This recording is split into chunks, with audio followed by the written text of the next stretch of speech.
dalawang major turning point sa ating pananaw, sa ating theologizing at sa ating pagsamba. Una, yung cultural redemption.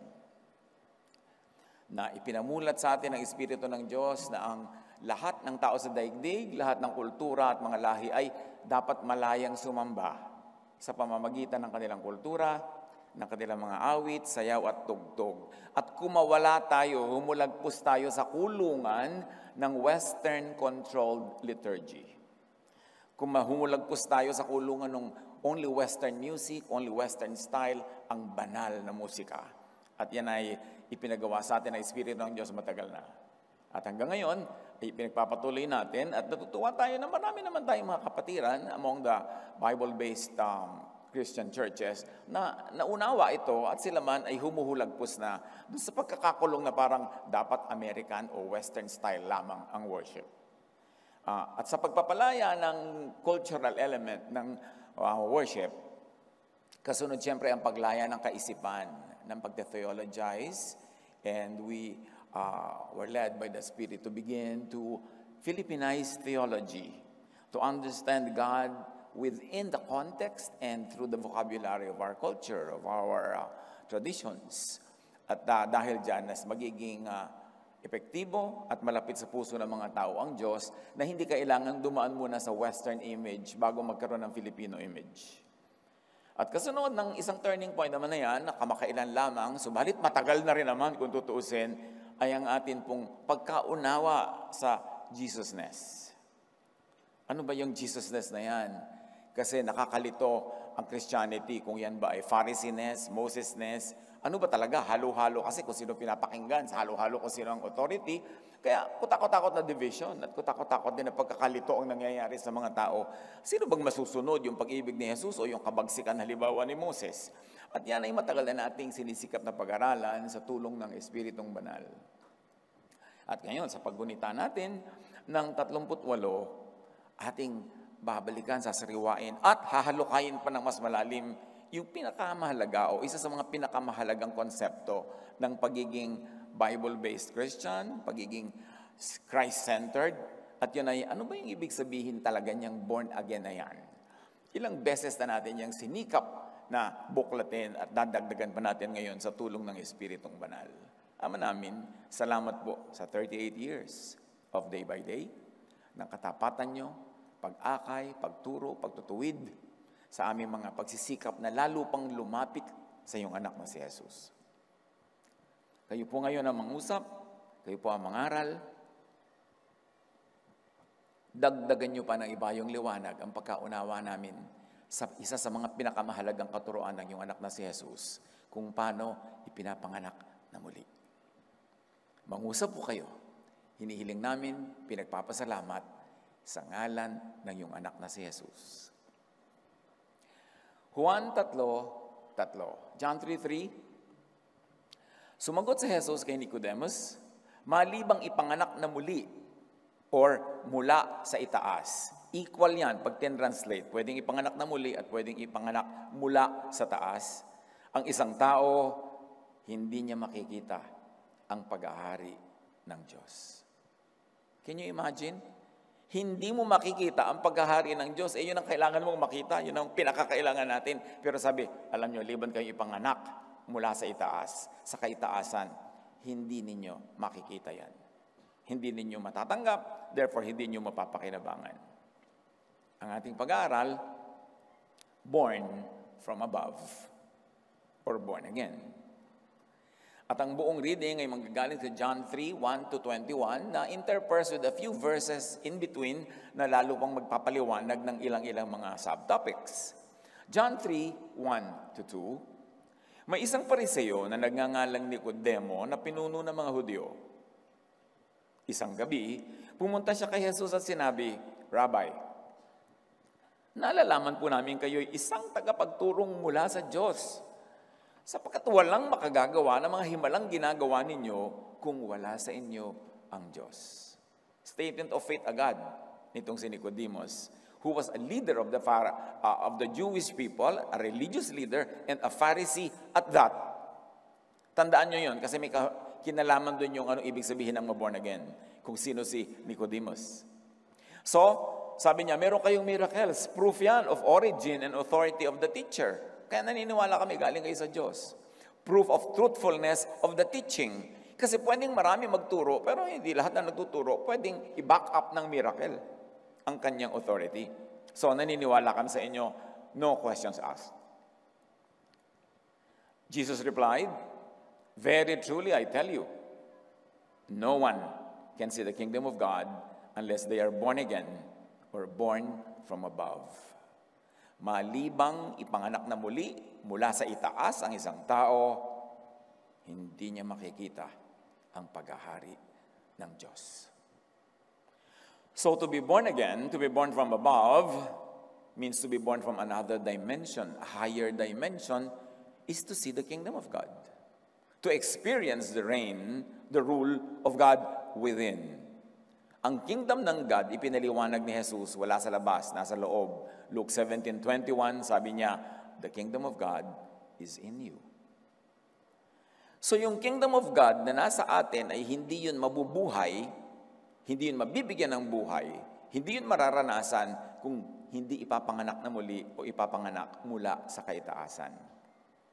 So the kingdom of God is inside you, means in your heart and in your mind. That is where the kingdom of God is. Wala yan sa mga templong bato, wala yan sa mga bundok, wala yan sa mga lugar-lugar, wala sa mga ulap. Sabi ni Jesus, the kingdom of God is in you. And you will never see this.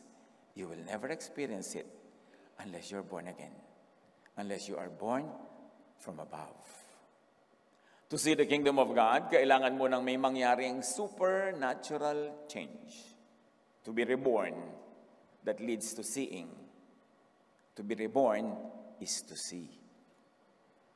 Paano mo ngayon malalaman kung sino na totoong born again? Kasi lahat nagkiklaim, nung ganung July 4, 1975, na born again ako.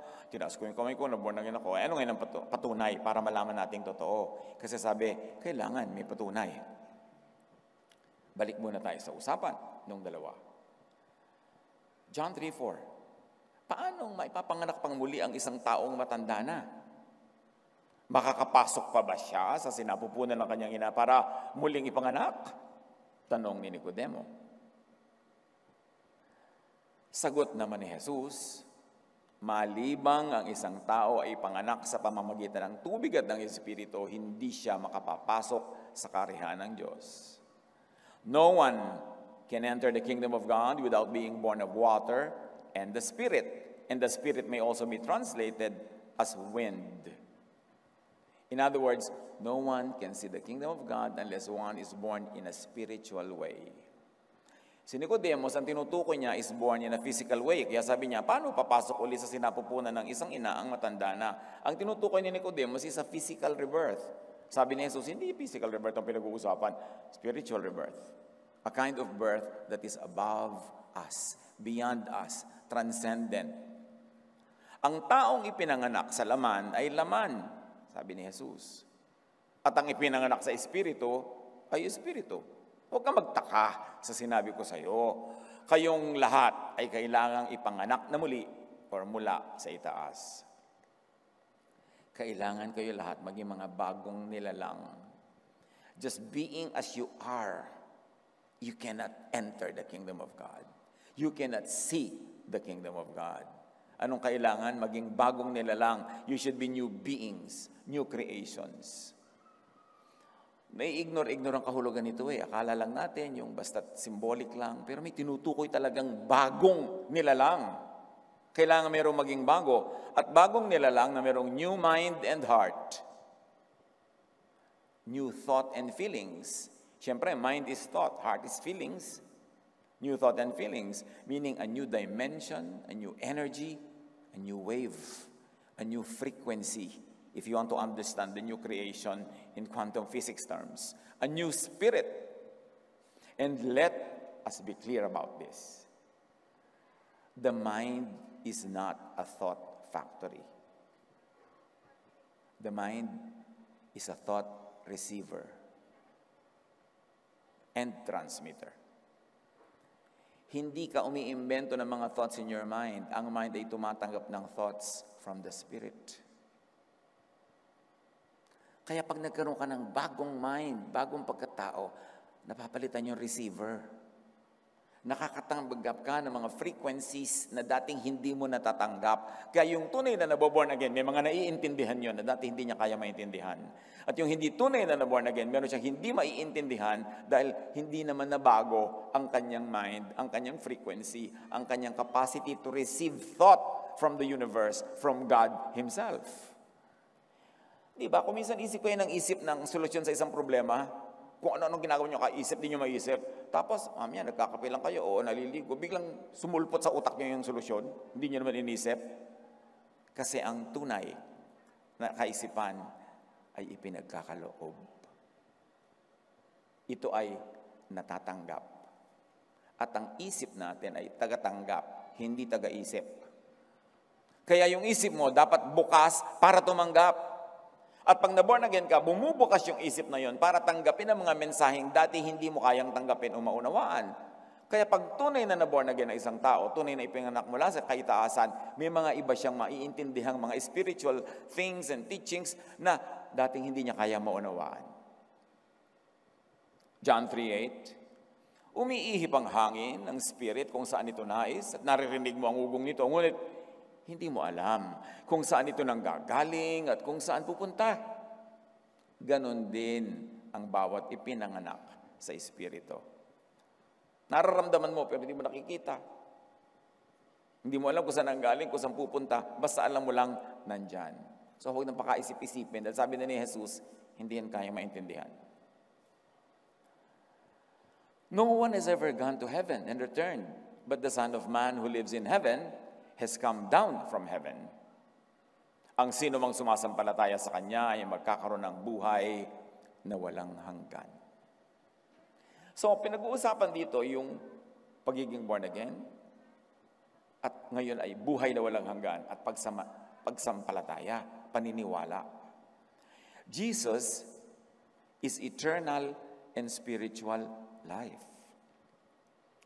Ang sino man daw ang mananampalataya kay Jesus ay nagkakaroon ng buhay na walang hanggan. Eternal life is given to those who are born again, who are born from above. And again, let me redefine. Hindi lang kung nagtaas kayo ng kamay o yumuko o umusal ng dasal na born again na. Akala ng iba ganun eh. Well, it can happen kung ginawa nila yon. Pero kung hindi kasama yung tunay na pagbubukas ng loob sa katuruan ni Jesus, parang seremonya lang yun nangyari at ritual. Hindi naman talaga nagkaroon ng tunay na rebirth. But eternal life is given to those who are really born again from above, meaning who believe in Jesus.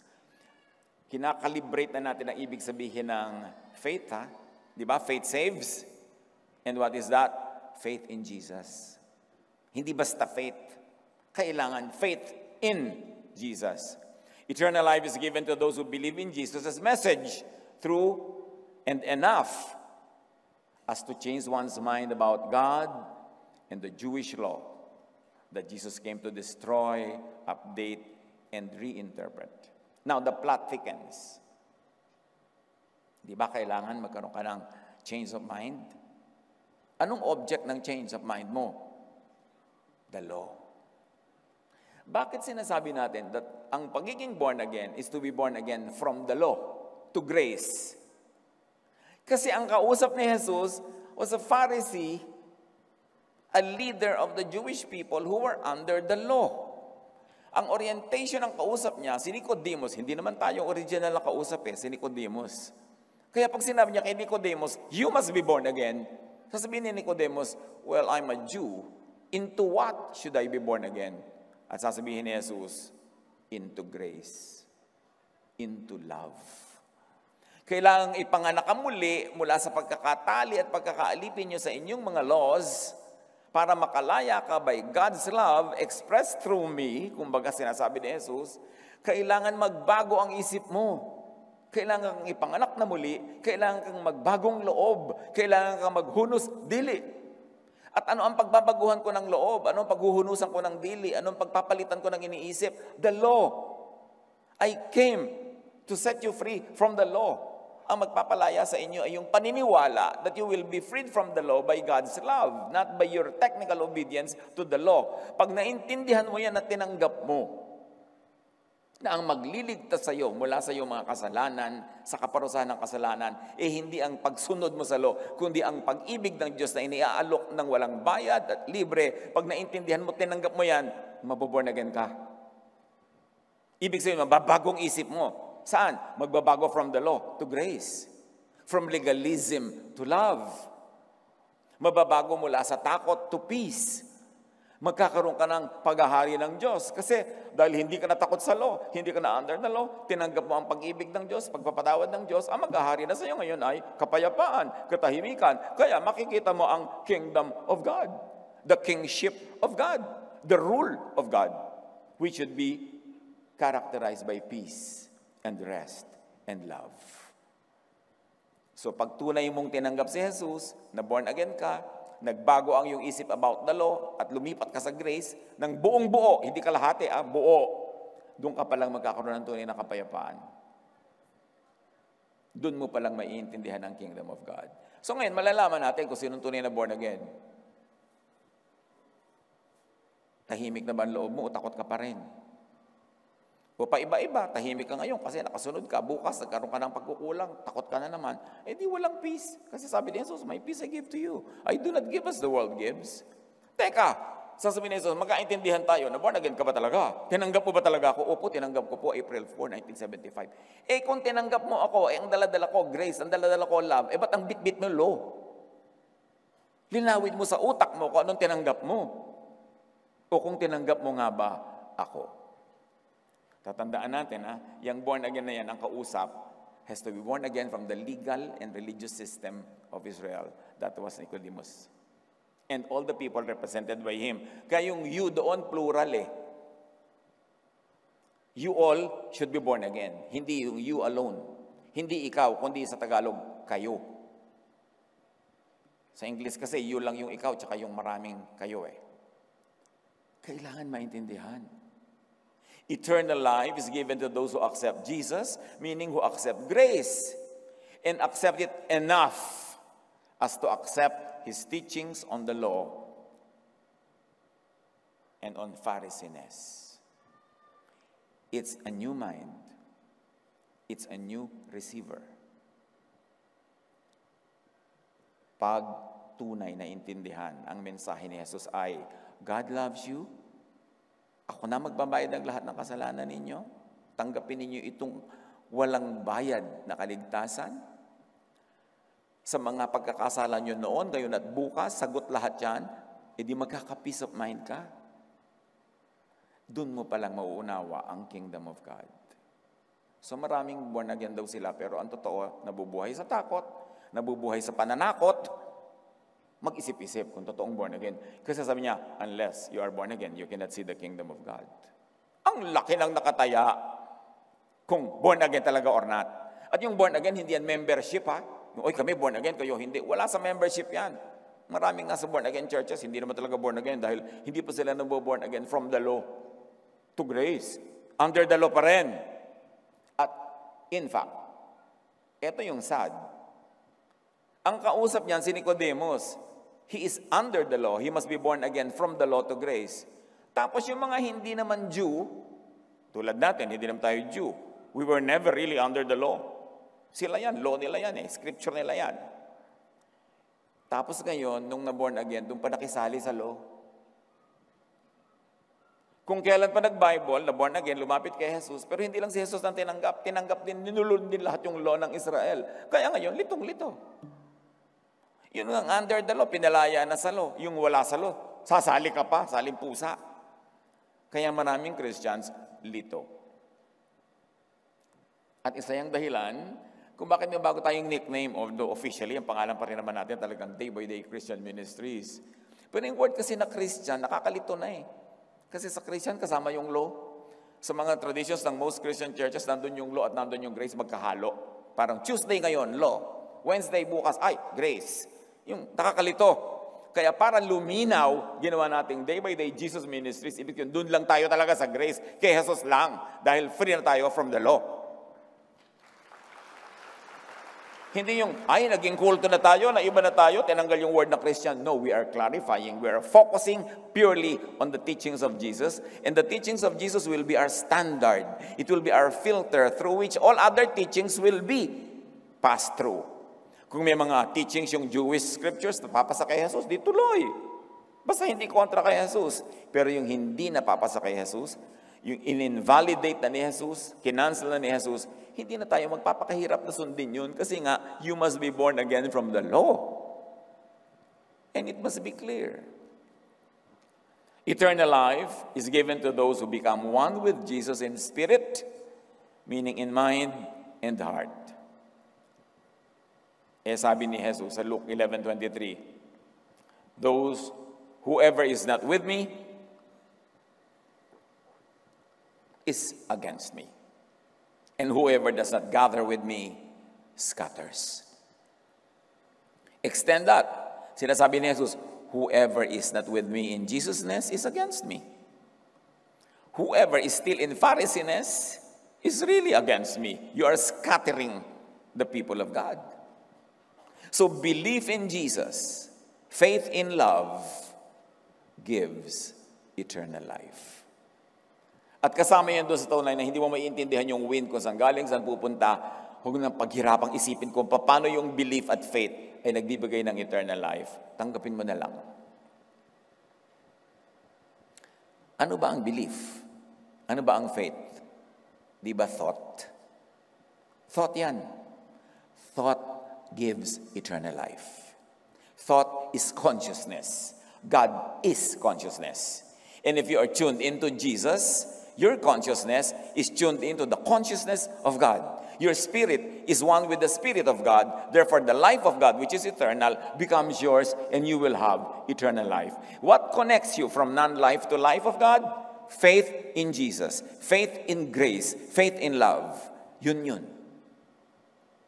1 Corinthians 13:13, the greatest is love. It is the highest theology. Kaya sabi ni Paul, ipasunog ko man ang katawan ko sa pagre-religyoso ko, kung wala akong pag-ibig, baliwala. Bigay ko man lahat ang idodonate ko, kung wala akong pag-ibig, baliwala. In other words, love is everything. And yet, so many people become very unloving sa giyera nila ng mga doktrina. Mas tama ang doktrina ko, babariling kita, sisiraan kita, wawasakin kita, kasi mas tama ang doktrina ko sa iyo. Sabi, the greatest is love. Kung hindi ka loving, baliwala lahat yung doktrina mo na yan. The greatest is love. Kaya, mga kapatid, kung nalilito pa kayo kung ano-anong doctrine, kasi agaw-agawan ng mga Kristiyano, kanya-kanyang verses, batuhan, love na lang. Because you can never go wrong with love. Ang dami-daming teachings about God, ang dami-daming interpretations about God, but there is one thing sure, all the time, every time, eternally, that God is love. You can never go wrong when you are loving and when you just apply love. Love na lang. Hindi naman solve yan. 2,000 years of Christianity, wala namang na-solve. Awayan ang awayan. Kaya dumating si Jesus. Sabi niya, at sabi ni Paul, love is the greatest. Now, back to the story. John 3:16. Sapagkat gayon na lamang ang pag-ibig ng Diyos sa sangkatauhan, kaya't ibinigay niya ang kanyang kaisa-isang anak, upang ang sinumang sumampalataya sa Kanya ay hindi mapahamak, kundi magkaroon ng buhay na walang hanggan. Sampalataya, buhay na walang hanggan.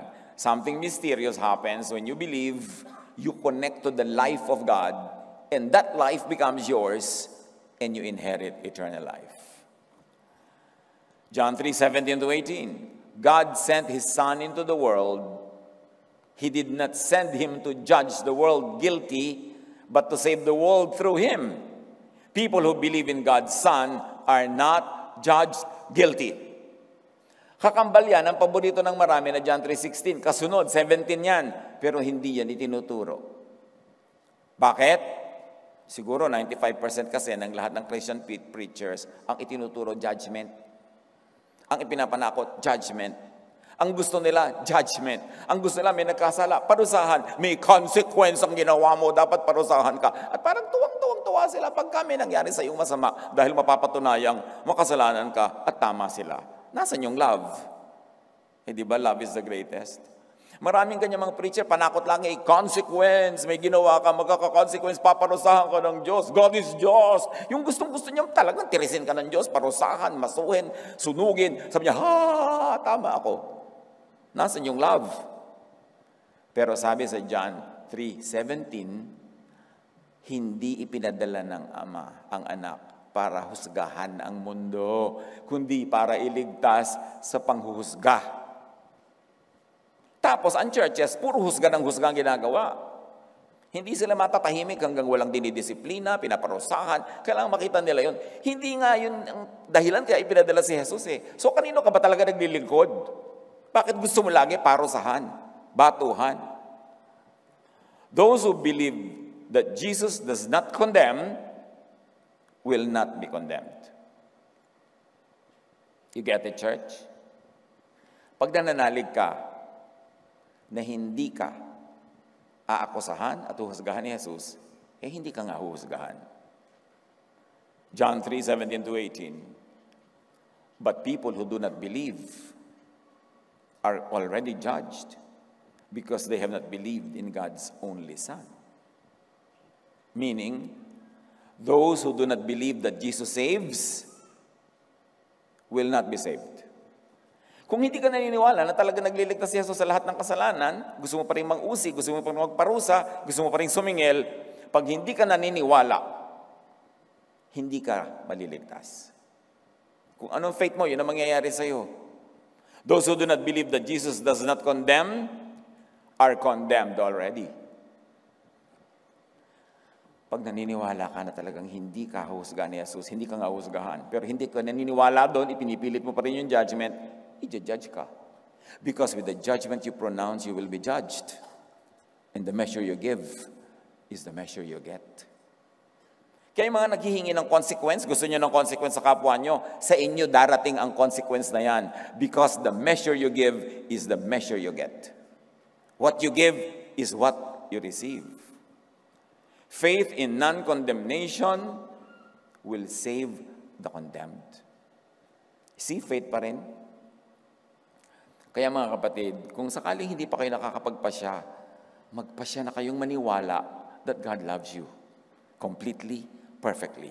That God saves you and that gives you eternal life. Maniwala na kayo. Kasi pag hindi kayo naniwala, hindi yun magiging effective sa inyo. Pag naniwala kayo, doon pala nagiging effective.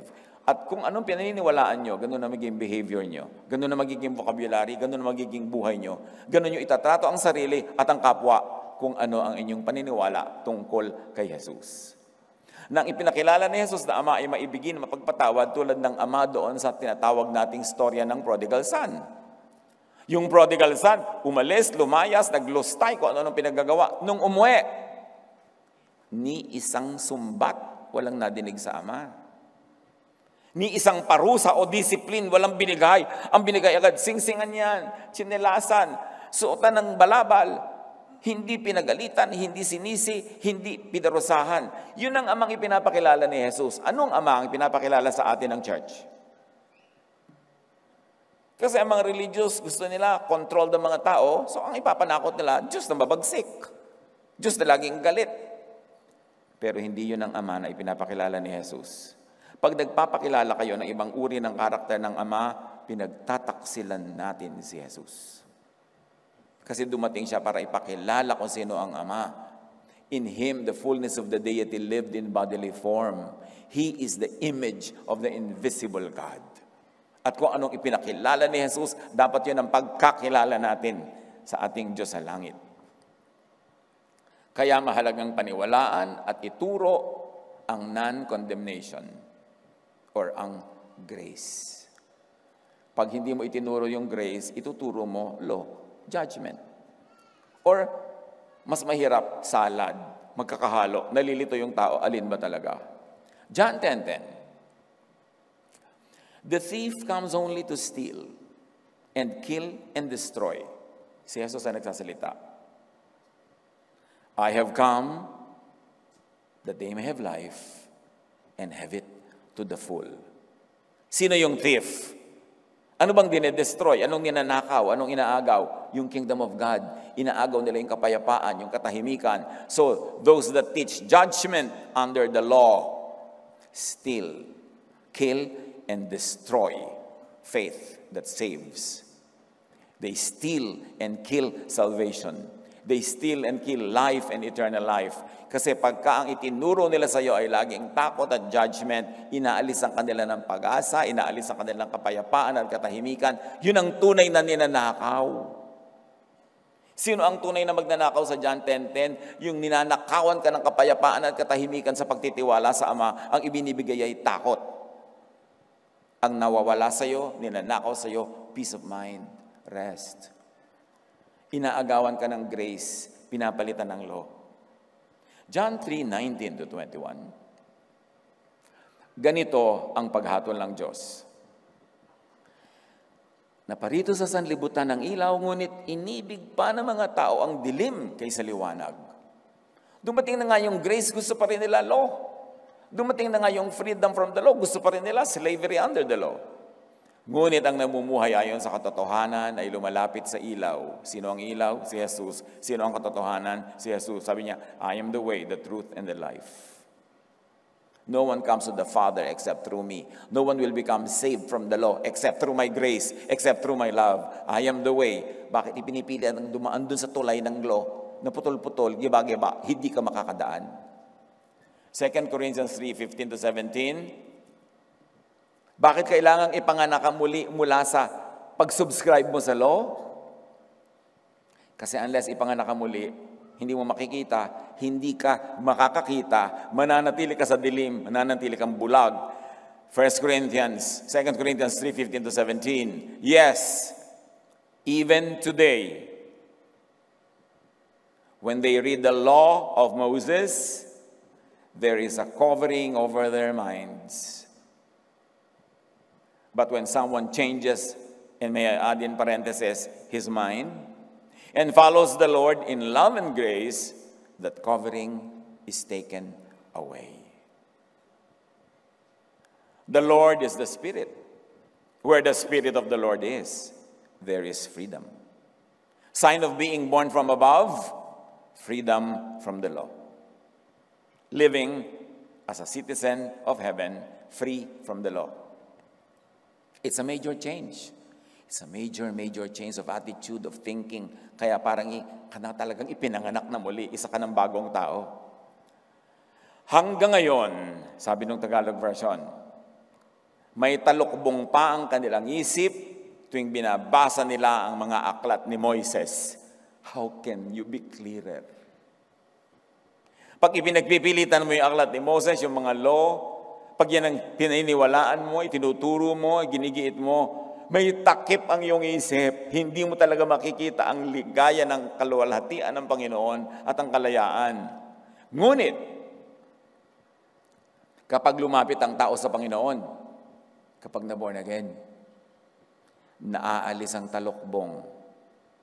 Ang Panginoong binabanggit dito ay ang Espiritu, at kung nasa ng Espiritu ng Panginoon ay mayroong kalayaan. Kalayaan from the law. So here is a distinctive sign of being born again or from above. The covering of the law of Moses over the mind and the eye is taken away. So madaling makita kung sino hindi pa born again talaga. May takip pa ang mata, madilim. Hindi nila nakikita yung luwalhati ng grace.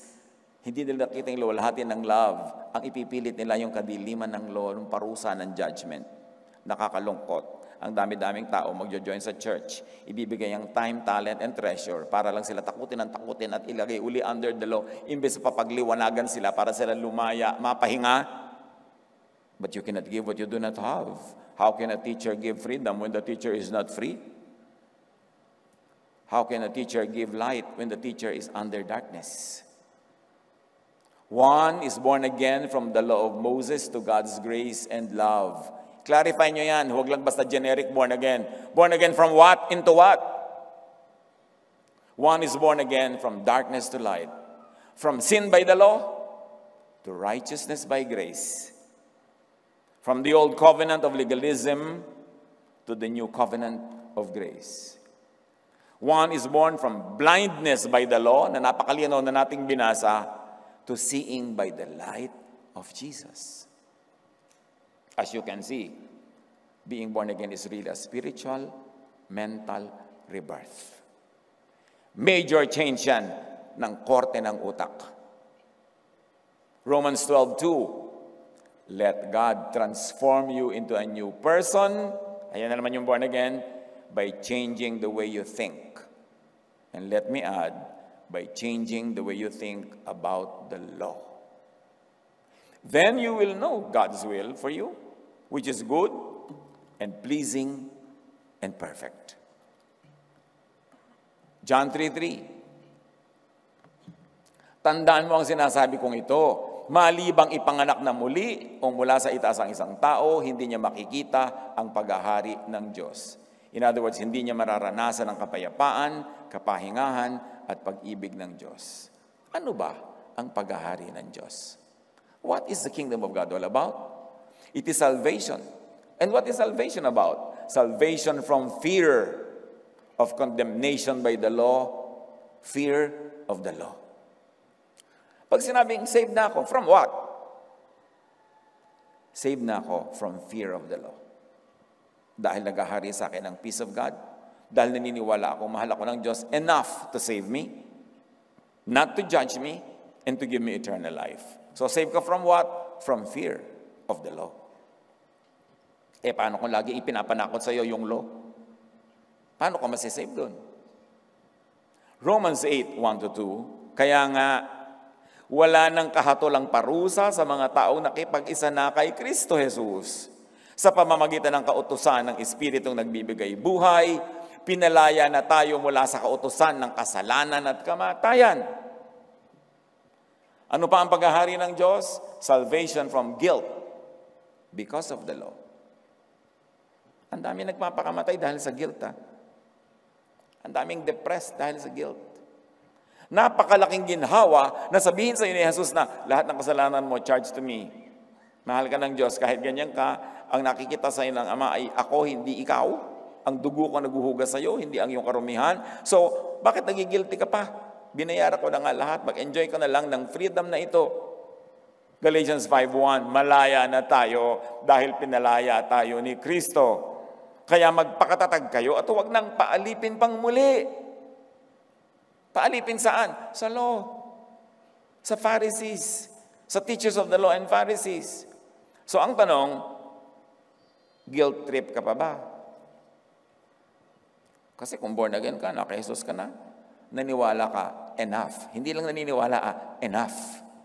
To the point that you are now free from fear, dapat di ka na nag-guilt trip. Papasalamat ka na lang. At siyempre, hindi mo aabusuhin yun. Yung pagpapasalamat mo, hindi, ay, makagawa pa nga na marami kasalanan, total, hindi ako nagigilty. Walang ganun. Kasi kung totoo naghahari sa yung Espiritu ng Diyos, gusto mong sundin ang Diyos.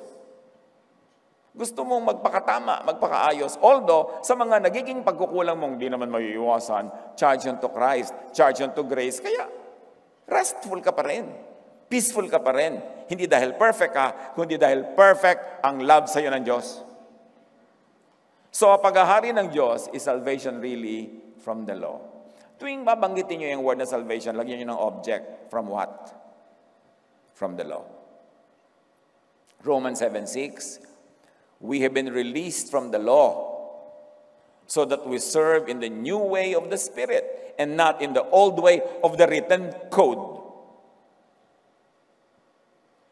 Hindi na tayo nakabase doon sa nakasulat na written code, yung scriptures ng mga Jews, dahil isinulat na ng Diyos sa ating puso ang kanyang bagong law. And that is the law of love.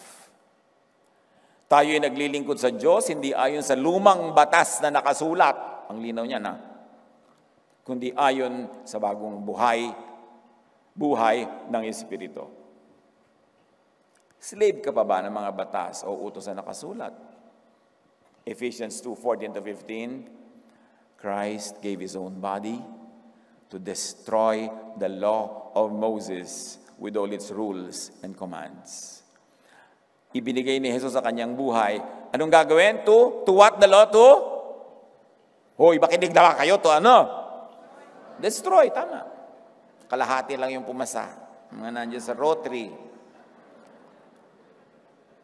Destroy the law.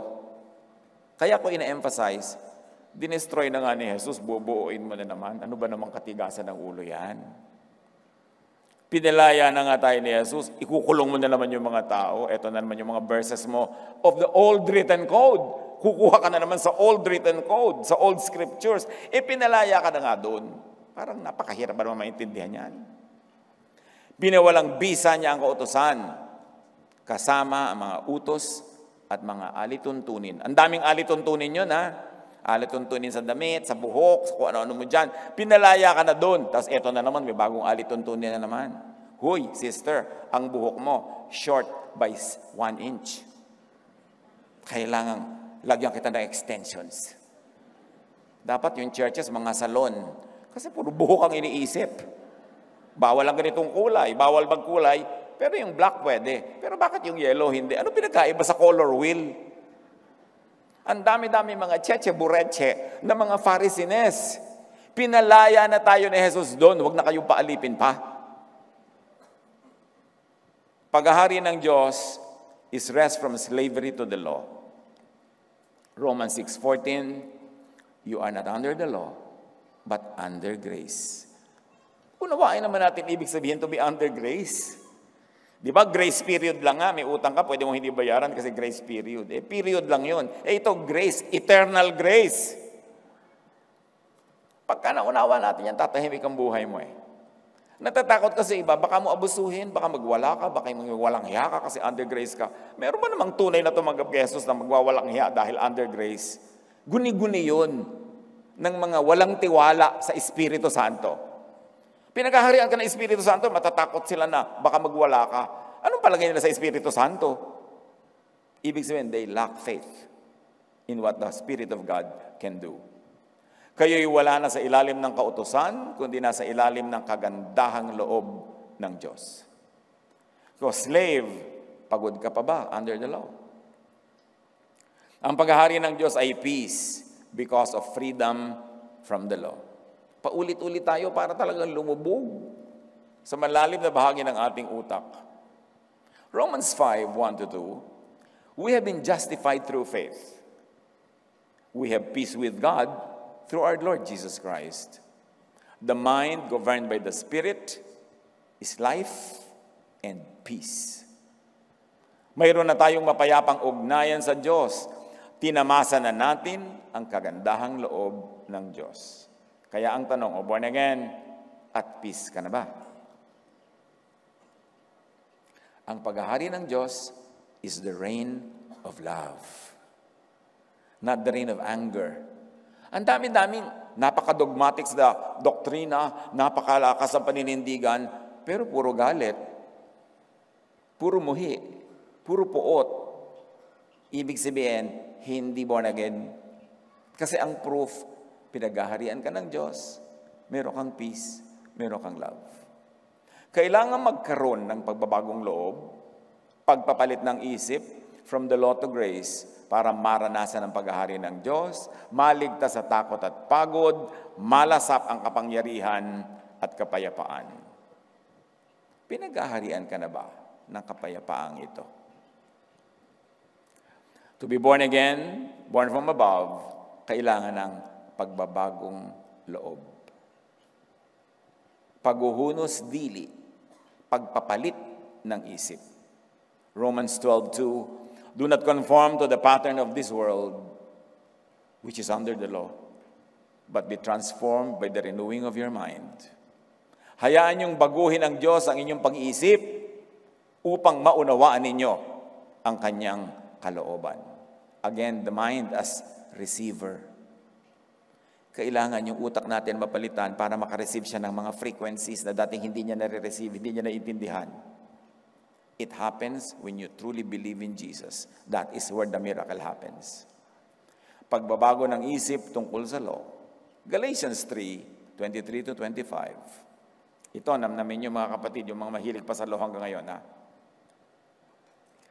So the law was our guardian until Christ came.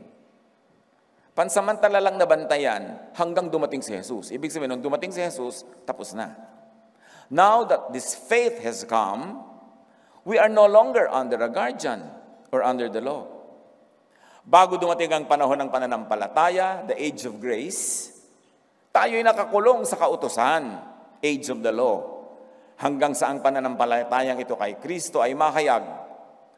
Ngayong dumating na ang panahon ng pananampalataya, wala na tayo sa ilalim ng taga-disiplina or ng law o ng guardian.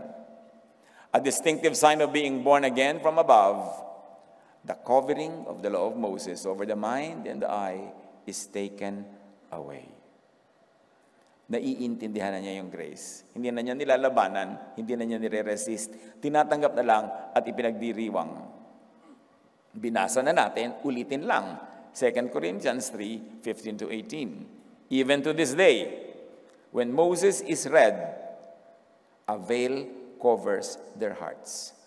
So gusto mong huwag kang magkaroon ng veil, huwag yun ang basahin mo. Because when Moses is read, a veil covers the heart. But whenever anyone turns to the Lord, to grace, to love, the veil is taken away. Now, the Lord is the Spirit, and where the Spirit of the Lord is, there is freedom. Yun ang proof na natanggal yung veil. May freedom. At nagbibigay din ng freedom sa kapwa.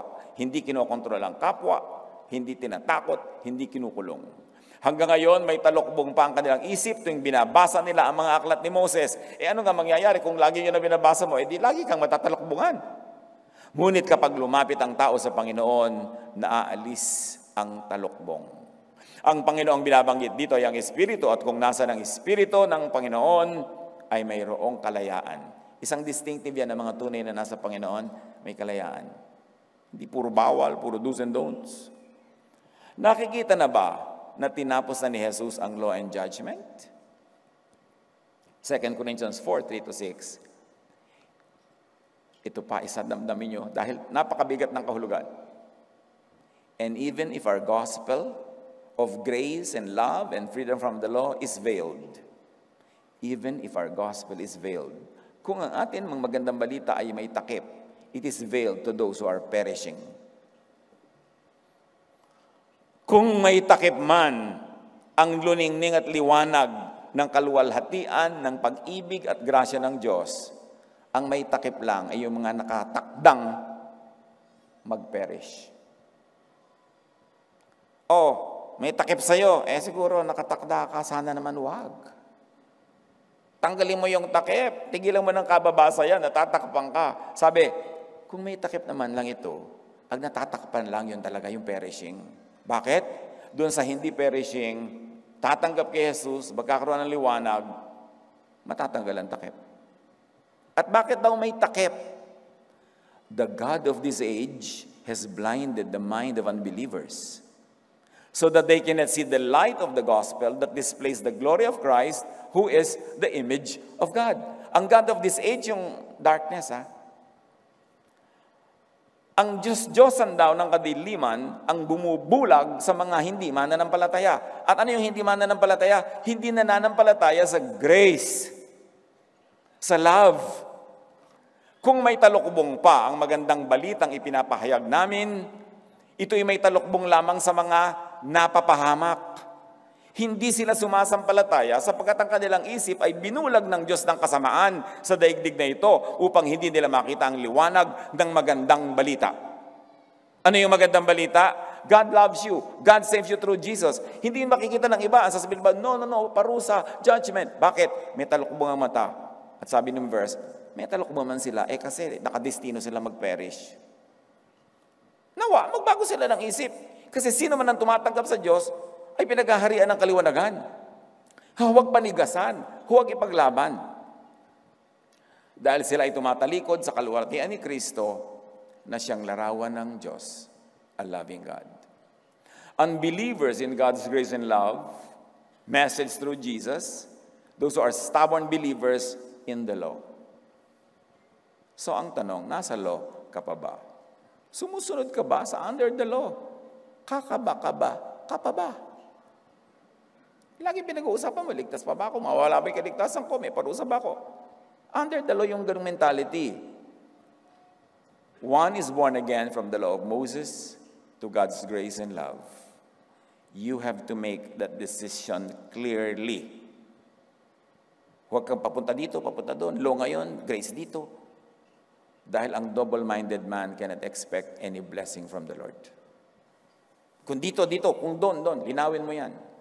Colossians 2:20-22, namatay na kayo, nakasama ni Kristo, at hindi nasakop ng mga alituntunin ng mundong ito. Bakit pa kayo sumusunod sa mga alituntuning tulad na, huwag hahawak nito, huwag titikim niyan, huwag gagalawin yan, at kung ano-ano pa mga do's and don'ts? Ang mga ito'y utos at katuruan lamang ng tao. Di ba ang dami mga do's and don'ts ng relihiyon? Sabi, bakit?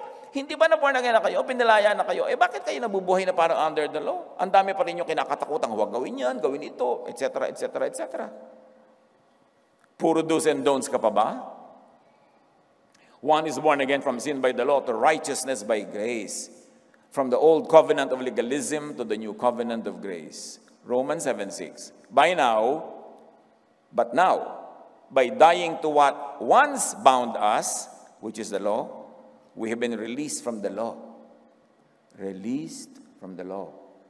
So that we serve in the new way of the Spirit, freedom and love, and not in the old way of the written code. Lumaya na kayo sa old way of the written code, dun sa mga pinalaya na tayo ni Jesus. Meron pa rin naman na effective yung mga loving na teaching, yung mga kind, mga good. Pero yung mga unkind to yourself and to others, pinalaya na tayo. One is born again from blindness by the law to seeing by the light of Jesus. Meron pang unassailable proof of being truly born again. Galatians 5:22-25. Subalit ang bunga ng Espiritu ay pag-ibig, kagalakan, kapayapaan, pagtitiyaga, kabaitan, kabutihan, katapatan, kahinahunan, at pagpipigil sa sarili. Walang batas laban sa mga ganito. Nag-review lang tayo mga kapatid. Ang totoo, dekada-dekada na nating ipinapangaral ang mga ganito. Jesusness, grace, love. Pero maganda ngayong anibersaryo natin, suriin ang sarili. Baka naman dumating pa ang 38 na naman ang anibersaryo, takot ka pa rin. Nananakot pa rin. Galit pa rin. Kakaba-kaba pa rin. Sayang ang dugo ni Jesus. Sayang ang perfect love ng Ama pag hindi natin ma-enjoy. Pero ang kailangan gawin, believe in Jesus. Believe enough in Jesus so as to abandon the law. Believe in grace enough so as not to be afraid of the law. Believe, of course, and obey all the good teachings of the law that are not against the teachings of Jesus. Of course. Pero salain. Kasi maraming teaching ng law pampapahirap na hindi necessary. Panggulo, pananakot, inconsistent with the reign of God in our hearts. Turuan niyo po kami, Ama, na suriin ng aming mga sarili. Pagbulay-bulayan ng kahulugan ng mga paulit-ulit na mga katuruan na ito, na nawa ang maging tunay na bunga ay kalayaan sa aming puso, sa aming isip, maging tunay kaming bagong mga nilalang, creatures under grace and love, not creatures under the law.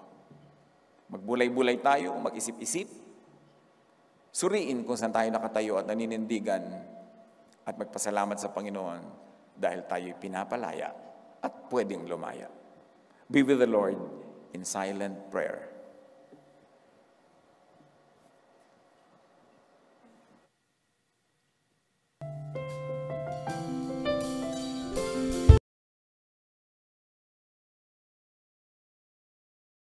Ngayong mga panahon na ito na maraming kakaibang nangyayari sa mundo, maraming bigla naging prayerful. Yung iba, mag-drama pa talaga mag-pray with feelings and all that. Ano nga ba talaga ang pwede nating reviewin at balikan tungkol sa prayer? Ang papagat ng ating pag-aaral, do not pray like them. Huwag silang tularan. First of all, do not pray to inform God. God is all-knowing. Hindi mo na kailangan i-inform ang God na, Lord, may sakit po ang nanay ko para sasagutin ng Diyos. Alam ko. Lord, wala na po kaming sardinas. Alam ko. Lord, nag-aalala po ako. Alam ko. Alam ng Diyos yan. Ang dami-dami nating prayer to inform God. It's a waste of words. It's a waste of time. And really, anong na-achieve nun? Psalm 147 verse 5, Great is our Lord and mighty in power. His understanding has no limit. So alam na niya yan bago pa natin sabihin. Matthew 6:7-8, sabi ni Jesus, sa pananalangin ninyo, huwag kayong gagamit ng maraming salitang walang kabuluhan, gaya ng ginagawa ng mga hentil. Ang akala nila ay papakinggan sila ng Diyos dahil sa haba ng kanilang sinasabi. Huwag ninyo silang tularan. Alam ng inyong Ama na nasa langit ang inyong kailangan bago pa ninyo ito hingin sa Kanya. Your Father knows what you need before you ask Him. So, hindi na rin natin kailangan mag-grocery list, mag-shopping list, kailangan po namin ito, kasi alam na yun ng Diyos. At lalo namang hindi mo sabihin, bigyan mo kami nito, bigyan mo kami nun, dahil inuutusan mo na naman yung Diyos. So, sasabihin na ba, ano bang natin lang ipag-pray? Magandang tanong yan. Kasi ang dami talagang, hindi naman dapat kasali sa prayer. Kaya ang gusto ni Jesus na prayer, yung simple. Kasi more words, more mistakes, at mas maraming pwedeng hindi ayon sa kalooban ng Ama na uri ng panalangin. Sabi sa Job 21:22, Can anyone teach knowledge to God? So alam ng Diyos ang lahat. We don't even have to tell God what to do. Ecclesiastes 3:14, alam kong mamamalagi ang lahat ng ginawa ng Diyos. Wala nang kailangang idagdag, wala ring dapat bawasin. So kung may ginagawa ang Diyos, tama ang sukat, tama ang timing. Walang dapat idagdag, walang dapat bawasin. Tapos maraming prayer natin, parang nagdadagdag tayo o nagbabawas sa kalooban ng Diyos. Job 34:21, bawat kilos ng tao ay tinitingnan niya. Ang bawat hakbang nito ay dilingid sa Kanya. So yung mga sinusumbong natin sa ganitong tao, sinasabi natin yung ating mga fears about this person, yung mga problema natin tungkol sa ating mga mahal sa buhay, alam ng Diyos, hindi lingid sa Kanya. Do not pray to ask or convince God to be good. Kasi good na siya. Yung Diyos ko, maawa naman kayo. Diyos ko, tulungan niyo po kami. Diyos ko, iligtas niyo po kami. Bakit natin kailangan sabihin yun sa Diyos? Ayun, talaga yun ang ginagawa niya at ganun siya. 2 Samuel 10:12, the Lord will do what is good in His sight. So, in God's terms ang lahat. Dapat hindi tayo padalos-dalos ng pagsasabi sa Diyos what to do. Pag-uutos sa Diyos sa mga gusto nating ipagawa sa Kanya, because the Lord will do what is good in His sight, not in our sight, not in our vocabulary, not in our dictionary, kundi yung sa Kanya. Isaiah 55:9, just as the heavens are higher than the earth, so my ways are higher than yours, and my thoughts are higher than your thoughts. So when you disagree with God, pagka hindi tayo payag sa ginagawa niya, hindi tayo sang-ayon, kami mag-isip-isip tayo, siya ang Diyos, hindi tayo. His ways are higher than ours. Kahit yung ways niya, kung minsan sa tingin natin mali, tayo nahihirapan, tayo nasasaktan, o nasasaktan yung mga mahal natin sa buhay, Diyos pa rin ang Diyos. Dapat yun ang attitude pag nagdadasal. Do not pray to ask God or convince God to be kind. Kasi kind talaga siya. Titus 3:5, iniligtas niya tayo. Hindi dahil sa ating mabubuting gawa, kundi dahil sa Kanyang habag sa atin. At kung napatunayan na ng Ama ang Kanyang lubos at ganap na pag-ibig sa atin, ibinigay na niya ang Kanyang anak na si Jesus, ano pa kaya hindi niya ibibigay kung tamang ibigay, kung tama ang timing ng ating paghingi, o kung yun ang pinakamagandang dapat ibigay sa atin. Do not pray to ask and convince God to have pity, kasi mahabagi naman talaga siya. Hindi na natin siya kailangang kumbinsihin na maawa. Maawain na talaga siya. Daniel 9:9, the Lord our God is merciful and forgiving. Do not pray to change God's mind. Hindi tayo mas marunong sa Diyos. Huwag nating piliting influensyahin, pilipitin, daanin sa emotional blackmail ang Diyos. Yung mga iba, Diyos ko, ibigay niyo lang po yung gusto ko, hindi po ako kakain ng masarap. Ano yung tingin mo sa Diyos? Sadista? Na para ibigay sa yung gusto mo. Bigyan mo muna siya ng happiness at ang happiness niya yung hindi mo makain yung gusto mo. Yung lumuhod ka sa asin at munggo. Yung hampasin mo ang sarili mo, saktan mo ang sarili mo para dinggin ka ng Diyos. Ano pinapalabas mo? Na matigas ang puso ng Diyos? Na sadista ang Diyos? Na kailangan makita kanya muna naghihirap bago kanya bigyan? Hindi natin kailangan kumbinsihin ng Diyos para gawin yung gusto natin. Ang purpose ng prayer is sundin ang loob ng ating Ama sa Langit. Hindi ito salungatin at hindi pilitin sa suhol. Meron pa magdodonate po ako, Diyos ko, gawin niyo lang po ito. Lord, papasahin ko lang anak ko sa exam, papakatay ako ng 5 kalabaw, etc., etc. Ba't kailangan natin gawin yan sa Panginoon? Nakaka-insulto yun. Hindi natin kailangan magsuhol, hindi natin kailangan magbigay.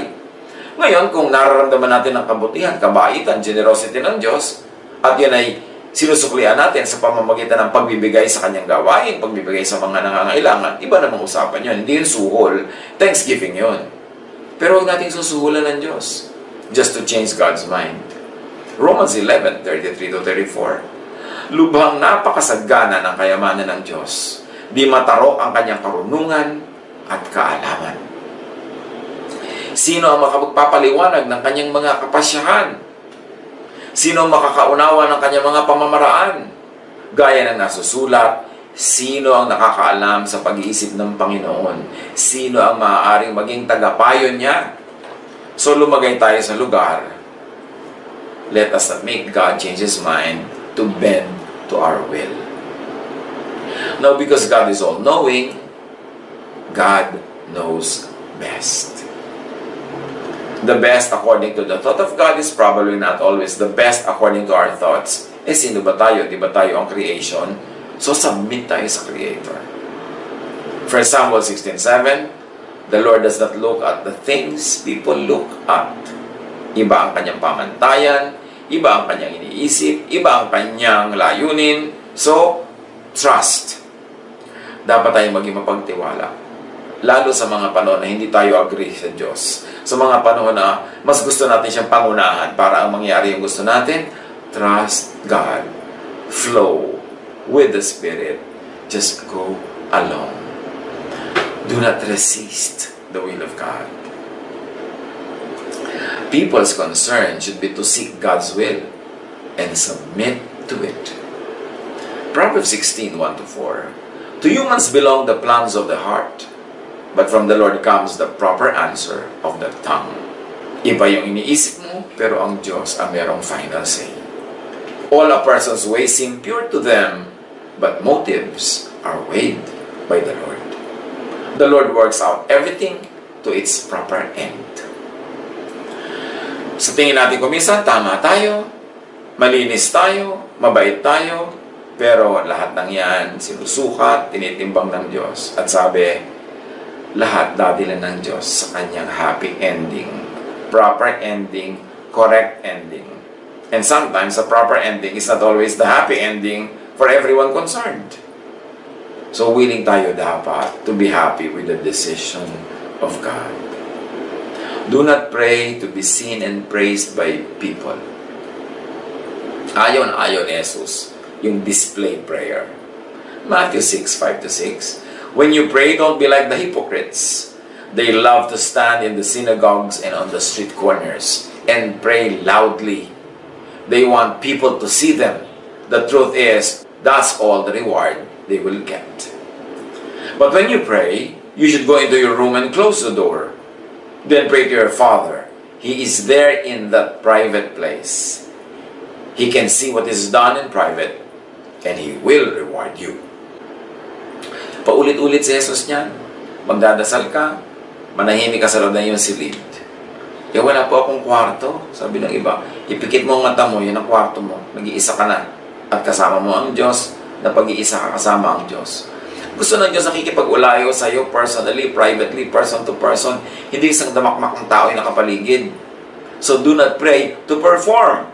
Kasi kung minsan, kung maraming tao, lalo magpe-pray leading ka, yung pinapaganda mo pa yung boses mo, papakyot pa kuminsan yung iba. Yung iba naman, napakarami mga bulaklak na mga salita. Ang haba-haba. lalo may audience, may camera, hahaba pa yan.